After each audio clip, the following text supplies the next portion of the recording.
Hi guys, Arthur here from Homeowner DIY. Guys, this is your quick tip of the week. When it comes to changing a skill saw blade, or a circular saw as it's also known as, there's a couple things you need to know. First of all, every saw will have a decal, a rating plate. So this is 7 1/4. This is 5,300 RPM. Guys, make sure that the size and your new blade are compatible. So this here says max 8,000 RPM. This is only 5,300 RPM. This is good for up to 8,000 RPM, so this is okay. Match up your sizes as well.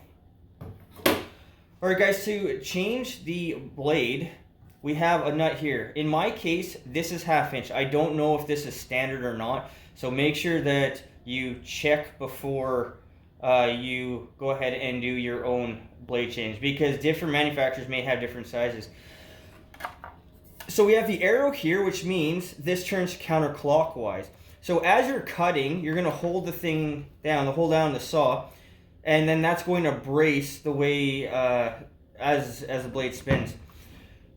So guys, what we need to do is we need to brace the blade, because we're going to undo this, and that's going to spin this blade freely. So I have a piece of wood. Because this is an old blade that we're replacing, I mean, if you want to use a screwdriver, you could, but I'm not going to.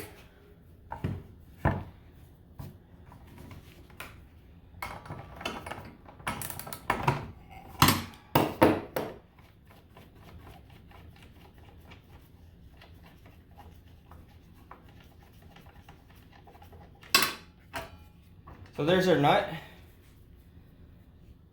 And then we have our washer that has a cutout.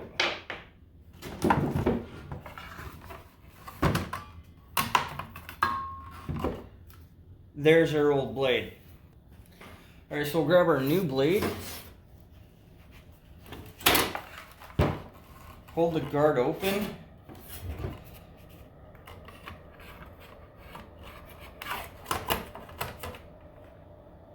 We'll put our washer on.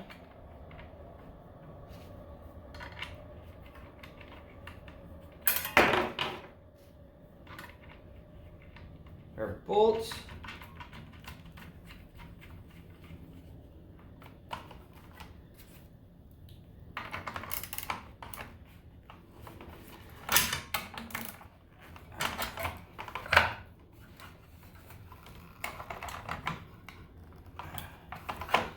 There you go, we have our new blade on.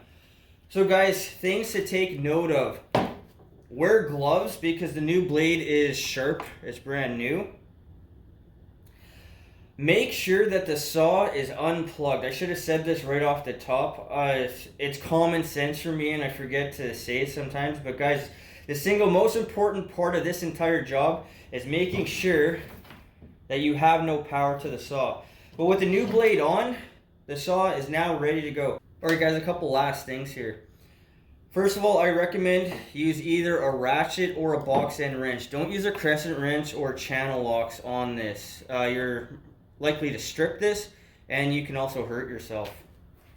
But guys, when it comes to a skill saw blade, if you notice that the skill saw is starting to bog down, is struggling to cut through, and your blade is dull, replace your blade right away, because you're going to burn out your saw. Besides that, when you're cutting with a dull blade, you're going to burn the wood and you're going to start to get a rougher cut. So if you want to do the best work possible, your tools have to be in tip-top shape.